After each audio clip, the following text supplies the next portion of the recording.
So, like I said, sorry, hierarchical structure of organization. Um, atoms form molecules. So you could very easily have an atom of hydrogen, right, and an atom of oxygen. Probably need two of those.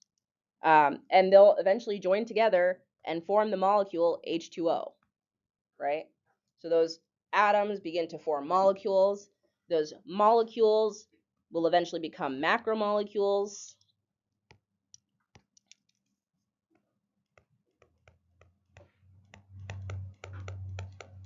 Those macromolecules will join together to become cells. Cells have functional units to them, and we'll get into that in chapter 2.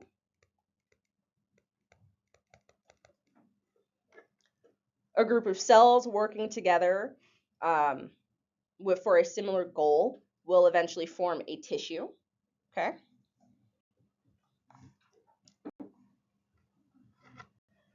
A bunch of tissues working together will form an organ.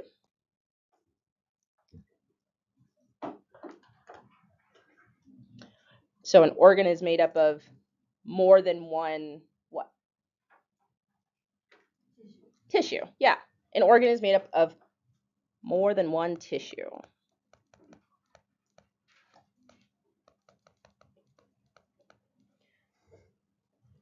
Okay. When we have organs, a bunch of tissues working together, those organs will then start to work together and form an organ system. Okay? So these organs working together form an organ system. That organ system working together, a whole bunch of organ systems working together, builds an organism. And that's what we call the organismal level.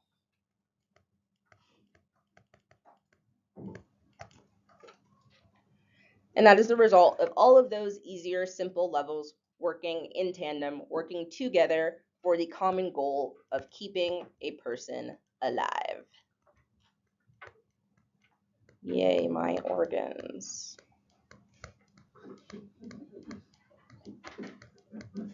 I'm so glad that all of my stuff works so well together, and I can be a human being. Or a rabbit, or whatever other organism this is, because this does not just apply to humans. Cats are also built up of all of these things. You guys ever look at your cat and be like, wow, I can't believe you have organs. That's weird. You will by the end of this class. You'll look at your pet and be like, how does all of that fit in your body? How does that fit in my body? I'm shocked. Don't worry, it's coming. Okay. So this next image is basically just all of that information that I just said plopped into one big image. I don't think I made any changes to it, but it's here. It exists. Look at it. Now we're going to talk specific body systems. First one we'll talk about is the integumentary system. Integumentary system, also known as the skin. Okay? Your skin forms the external body coverings, right? You don't really have skin on the inside of your body, right? That'd be weird. Think about that. You get goosebumps on your internal skin. Ew. Skin's function is to protect the deeper tissues from injury, helps to synthesize a specific vitamin. That vitamin is vitamin D. People tell you to go outside, go into the sun. It's so that you can synthesize that vitamin D better. People in Seattle need to take vitamin D supplements because they just don't synthesize nearly enough of it because there's not a lot of sun in Seattle. So go outside. It's good for you. It's also the site of many cutaneous receptors. Receptors. Cutaneous is just another fancy word for skin. Some of those receptors being pain, pressure, heat, all of that jazz, okay? You also have a lot of sweat and oil glands throughout your skin. That's why you get things like acne. That's why you get things like sweat in general. you sweat through your skin. It's a method of cooling your body.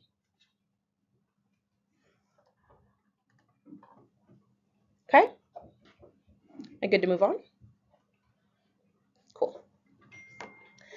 Next system we'll talk about is the skeletal system.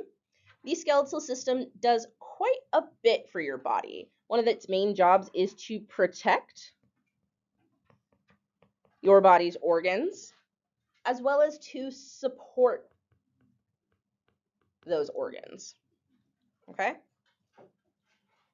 Your skeletal system provides a framework for your muscles to sit on or sit with, right? Because if we didn't have a skeletal system, we would literally just be a bag of muscles and organs and tissues and joints and stuff like that. We wouldn't be able to stand upright. We wouldn't be able to, kick stuff. You wouldn't be able to do any kind of movement if you didn't have a framework to stand with. Okay? Blood cells are also formed in your bones. Odd place for them to form, but I'm glad they do so there. And your skeletal system stores a ton of minerals. A ton of minerals.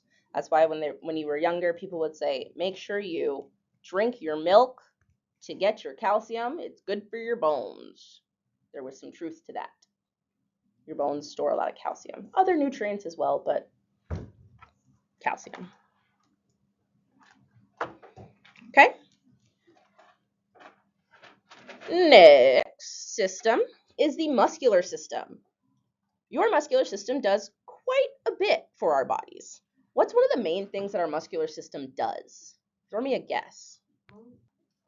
So locomotion or movement.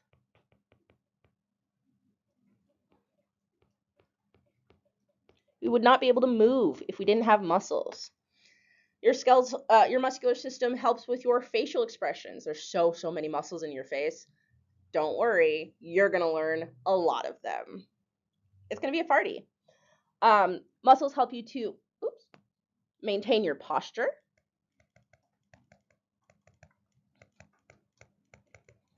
Helps you to sit up straight, not slouch, and all that jazz. Keeps your spine nice and erect, right? And then the hidden feature of your muscular system is that it produces a ton of heat. Okay? Your muscles produce a lot of heat. They keep your body warm when you are in cold situations.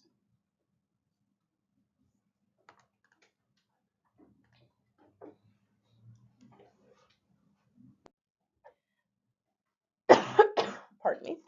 Next big system we talk about is the nervous system.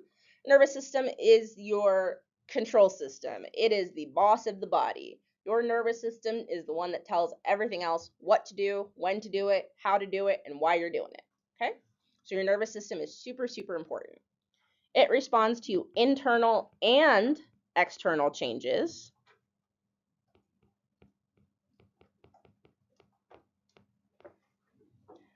It also activates muscles and glands. Okay? So this is the head honcho. I'm going to spell honcho wrong. Don't laugh at me.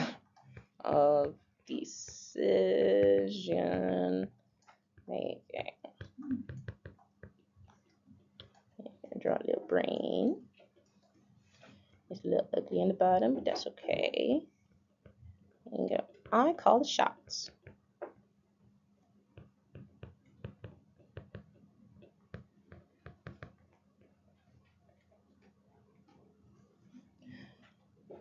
Cool. Okay?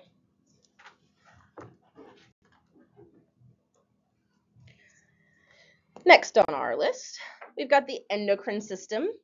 The endocrine system is essentially our long-range messenger system.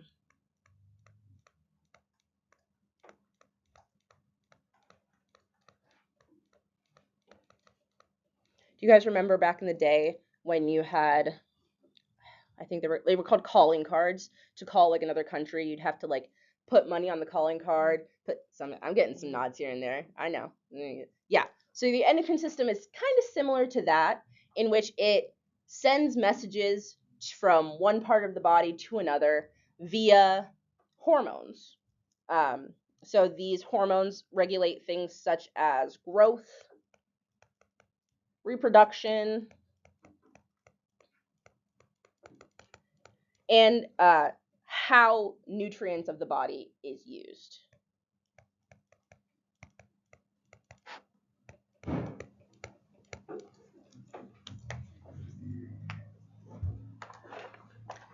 That's the endocrine system. Endocrine system is long-range messaging via hormones.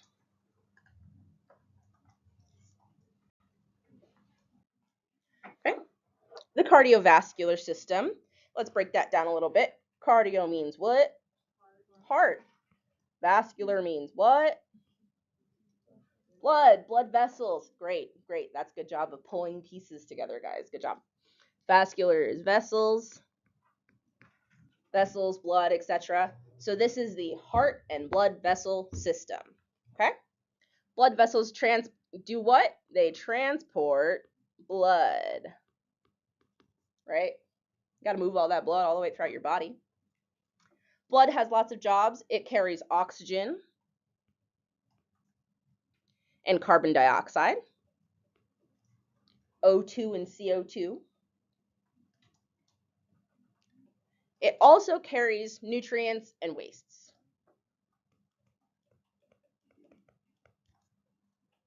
Okay? And then there's a specific organ that pumps blood throughout your blood vessels. What's that organ? Your heart. Yeah. Oh, that's an ugly heart. Ew. It's fine. Don't worry about it. My heart's not breaking. Oh, crap. I forget that I'm recording these. And that all of my little side comments get recorded too. So sorry for the recording. You'll hear all my little side comments. Okay. Next on our list, this is the lymphatic system and our immune system. Okay, we kind of clump these into one. Hopefully, we have time to really get into this system. I didn't have time last semester, but if the way it's planned, we should have time. We'll get through it. Okay, so the lymphatic system picks up fluid that gets leaked from the blood vessels. Because as much as our body tries, it's not a perfect system. So sometimes fluid gets a little bit leaked and the lymphatic system picks up those leaked fluids and returns those fluids to the blood. Okay? We have our immune cells, these lymphocytes, that are housed kind of throughout our lymphatic system and flow where they need to be at a moment's notice. So if you, for example, get sick, you have a cold, so your lymphocytes will run to the site of action and be like, you're not supposed to be in my body, pew, pew, pew, and try to punch it down. Okay, that's the most cartoony version of the immune system that I could possibly bring about. Also, side note, hint, hint, nudge, nudge, great show that you should watch to help with anatomy, Cells at Work. If you haven't seen Cells at Work, watch Cells at Work. I'm not going to make it an assignment. I strongly recommend it, though. Great show. Watch Cells at Work. Okay, anyways. So the immune system mounts attacks against foreign substances in the body.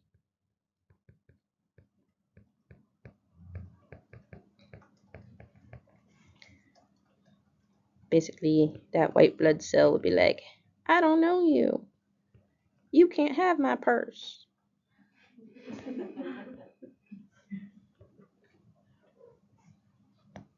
And attack it with its little light rays. You can't have my purse.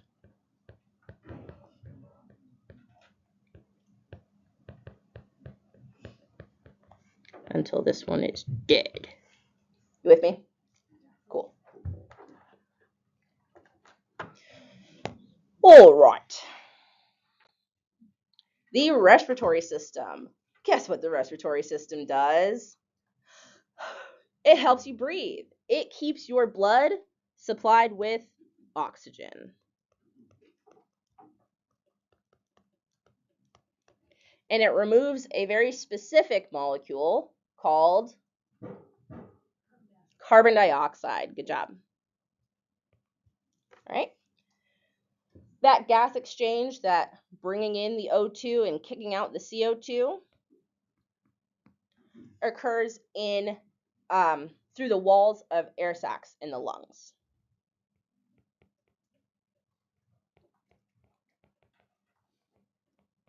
There's a specific cell type that you might find in the walls of those air sacs. What do we think it might be?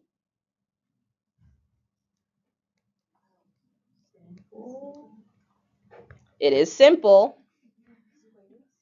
It is squamous epithelium.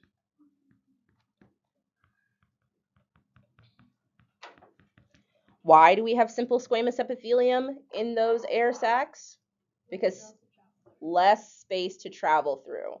So simple squamous epithelium, its main job is going to be diffusion and filtration.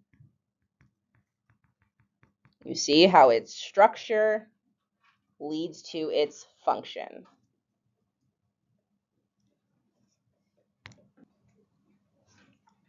Alrighty, next system on our list, the digestive system. Digestive system breaks down what?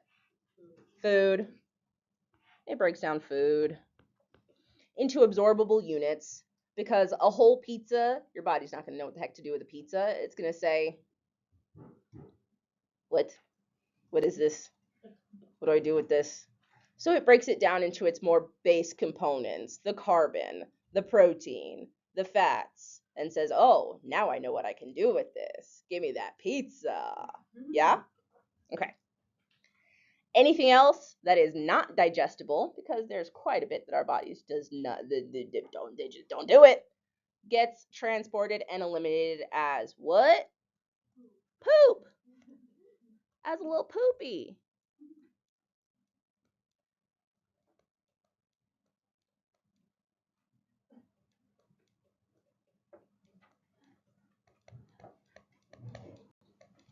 As poop. Okay? Yeah, I know. Right? My little cute flies, aren't they adorable? Okay. That's the digestive system. Next on our list, another elimination system, the urinary system. Urinary system eliminates nitrogenous wastes. That's not how you spell nitrogenous, sorry. Nitrogenous waste. Those are basically anything that has a nitrogen in it. Okay? It helps to regulate several things throughout the body, such as your water, your electrolytes, and your acid-base balance.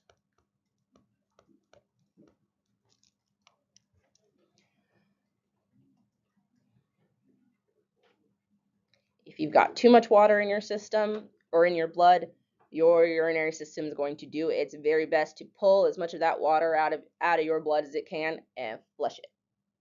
Okay? You don't have enough blood or you don't have enough fluid in your system, your urinary system will throw some things in your brain into overdrive so that you keep all of that water in your blood and don't get dehydrated. So maintaining all of those very specific things is part of what the urinary system does.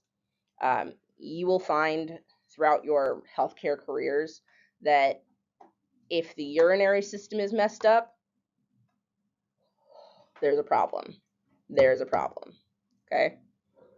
Take that and run with it. If when you're in your healthcare settings, if there's a urinary problem, if their fluid is messed up one way or another, their acid base is messed up one way or another, check the urinary system first, check the kidneys next. It's all part of the same system. And then the next step you're going to is probably going to be their heart. You'll find out why later. All right. Next on the list, the male and female reproductive systems. Overall function is to produce offspring.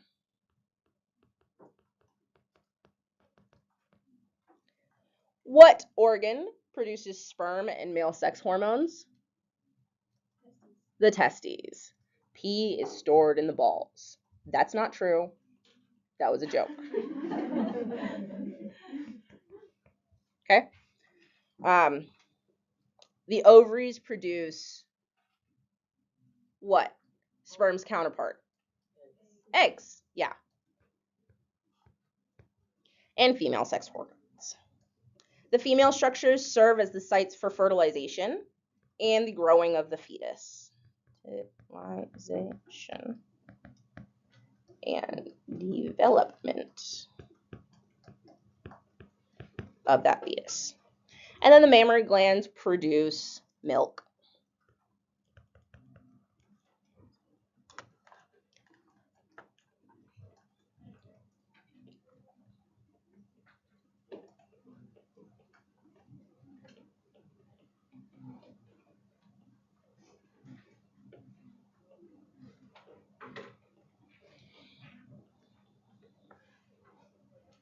Another thing that we talk about when we're talking about anatomy, since it is a science language, we do measure things,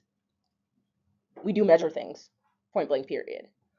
Our units of measurement, we use the metric system. Just like every other country in the world for science, you use the metric system.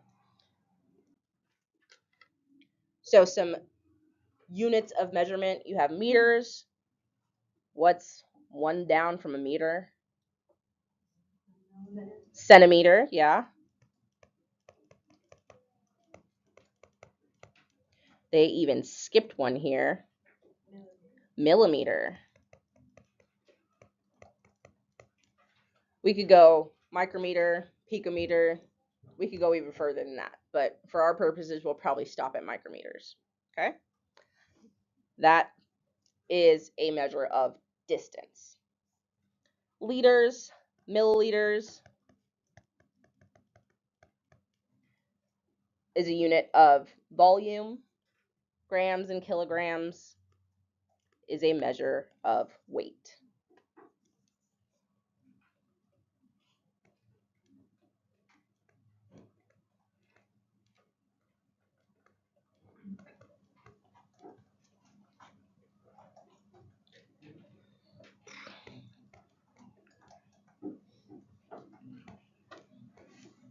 Is it a gigameter? I think it's a gigameter. When we're using these, and this meter could very well be interchanged with liters or grams. This is just kind of a base up and down the scale. So a meter hangs out at 10 to the 1. A centimeter is 10 to the negative 2, 3, 1, 1. 10 to the negative 1. Millimeter is 10 to the negative 3. Micrometer is 10 to the negative 6. Picometer is 10 to the negative 9th. It's either 9 or 12. 10 to the 3rd, 10 to the 6th. Okay? So all of these numbers go up and down by powers of 10. That's what makes the metric system so nice and easy instead of our fun and festive, I don't even remember what it's called. All right. Another language thing that we're going to talk about that I have already kind of mentioned. A lot of the anatomical terms are based in Greek or Latin. And so that kind of provides a nomenclature that we can all, that anatomists use to discuss body, whether it's position, whether it's specific organ. We use those Latin and Greek roots, which you will be learning a ton of. Okay?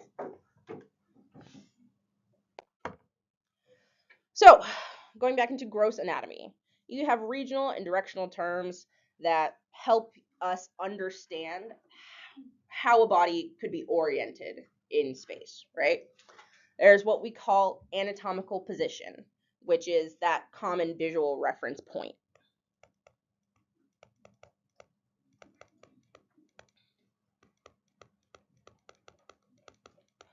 Anatomical position is when a person is standing up straight with their feet together, eyes forward, palms facing the front with thumbs face kind of away from the body. So right now, I'm standing in anatomical position. Okay?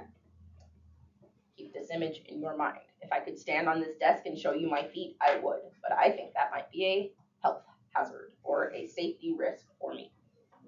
Okay? Anatomical position. Super important. Anatomical position. Hint, hint, nudge, nudge, wink, wink. You're gonna need to know anatomical position. Okay? Okay.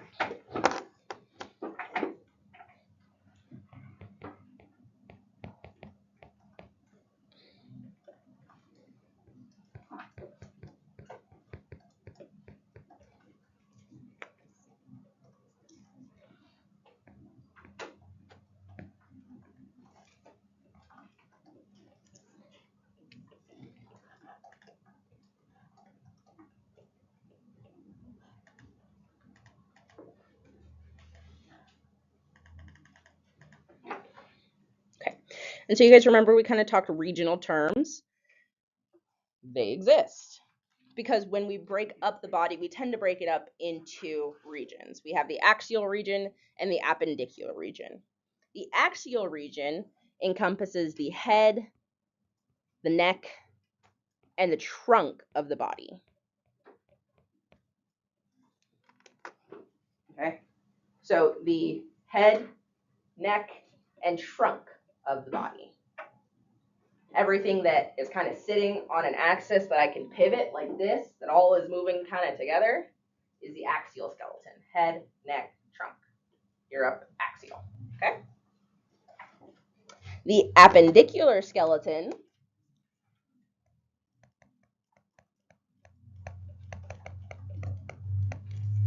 is your appendages. So your arms, your legs, the stuff that attaches to that main kind of trunk, right? You could pop your arm off. You can't. You shouldn't be able to pop your arm off. But if you could, right? You could pop one arm off, pop both the legs off, and then just be the stump, right? That would be the axial region. The legs that you pulled off are your appendages. Cool? Cool. So those kind of standard directional terms are used by professionals to describe location of one body part in relation to another.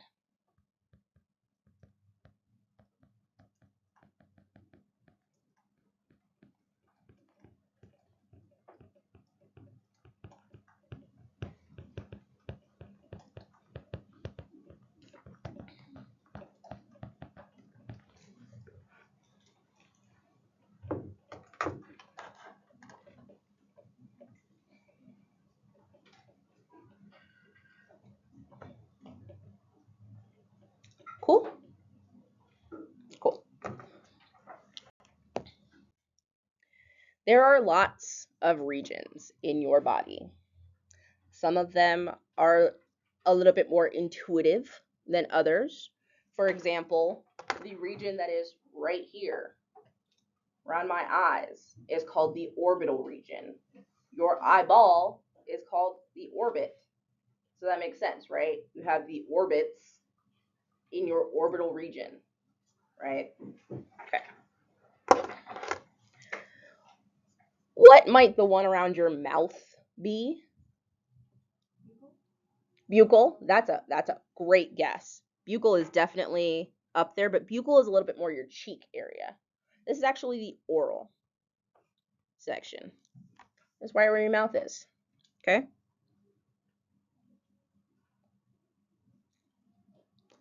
I don't know which one I'm pointing to here. Oh, I do. This one here is the mammary.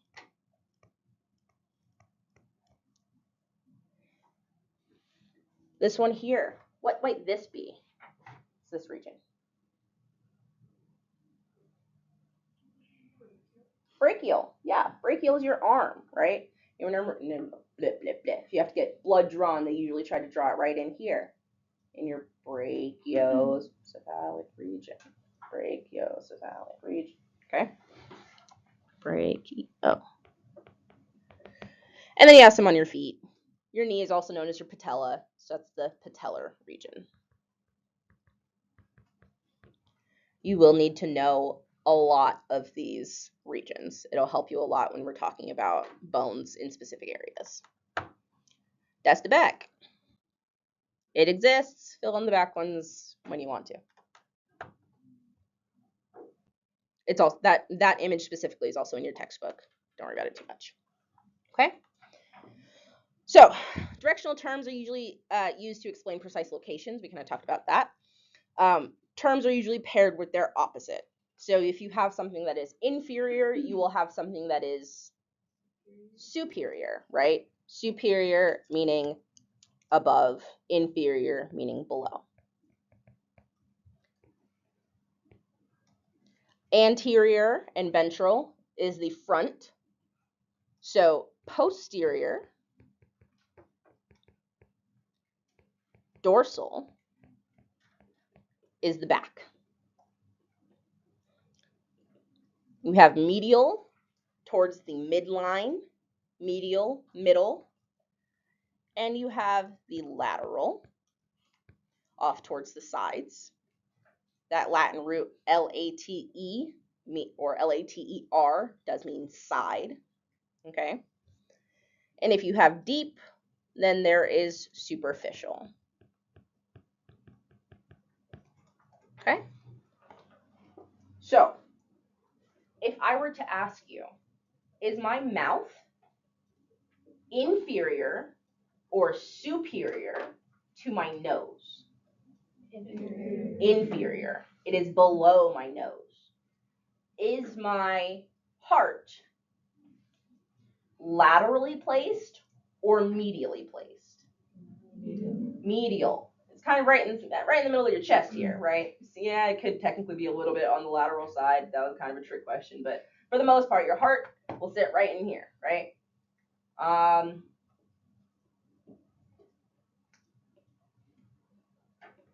Okay, is my heart superficial or deep to my sternal bone?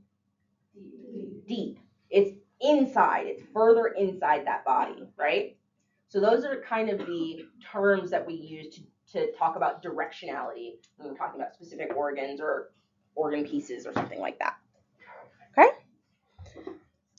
That anterior, posterior, watch that one. Anterior is basically the same as ventral. There are just some little tiny things that make it a little bit different, but they're basically the same thing. Okay?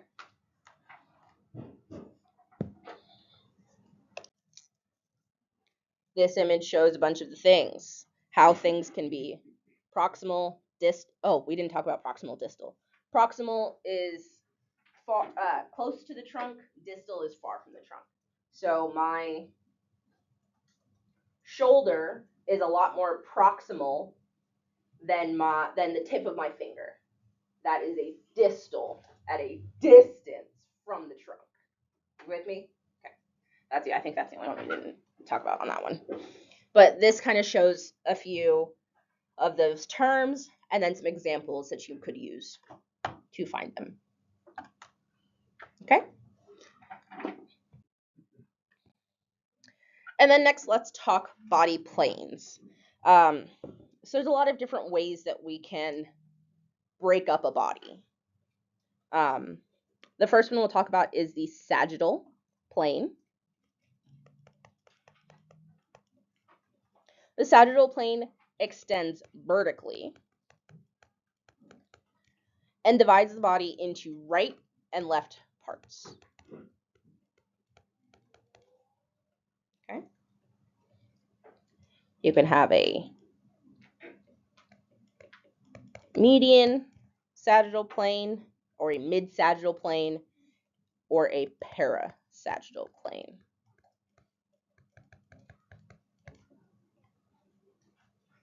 Okay, let's talk about what that looks like.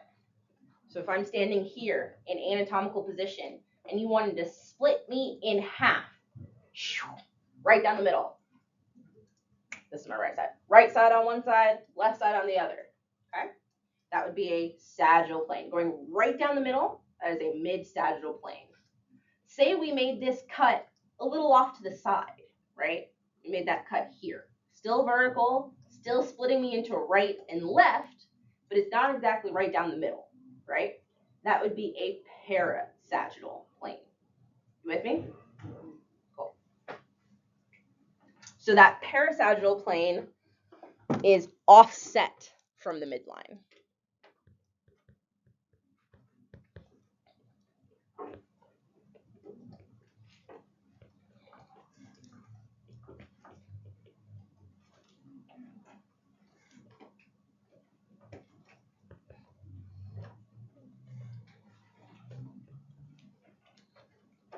So your guys is right and left. When you're talking about kind of directionality, you are always talking about the right and left of the person you are referring to, right? So when I'm standing up like this, my right is your left, right? But you would be talking, if you were talking about me, say I'm the patient and I had an injury on my right side, you would say patient's right elbow is dislocated, and then they would know that you're talking about this one, not your right, my right. Always the patient's right or left or whatever. Okay. Next plane is the frontal or coronal plane. It also lies vertically, but it divides the body into anterior and posterior.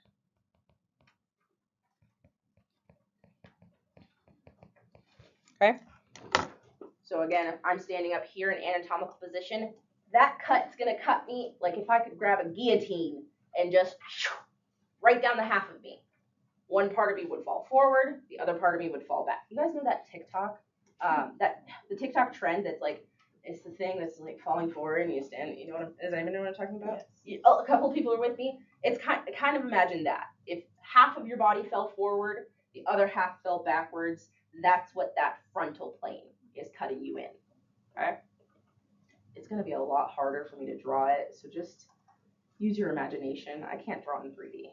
I'm not an artist. I'm a biologist, guys. Come on. Okay, so that's that frontal or coronal plane.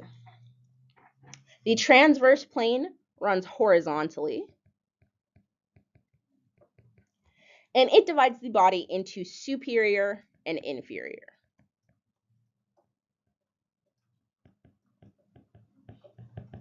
Okay? So that transverse plane, that's if you cut me off the waist, you'll have a top half and you'll have a bottom half. Okay? Those are the planes that we will talk about a lot, especially when we get to the head in bones. It's going to be so fun. I know that sounded sarcastic. It's not. I love, well, I don't love bones. I like muscle. I like muscles better, but bones is also fun. This is wrong one. This is kind of an image of those cuts of those planes and what they look like kind of in 3D. So thank God I don't have to draw it. See how homegirl would be split into a front half and a back half. That was an ugly arrow. Okay. Homegirl has top, bottom. She has a right and a left. You with me? Cool. Yay! That's the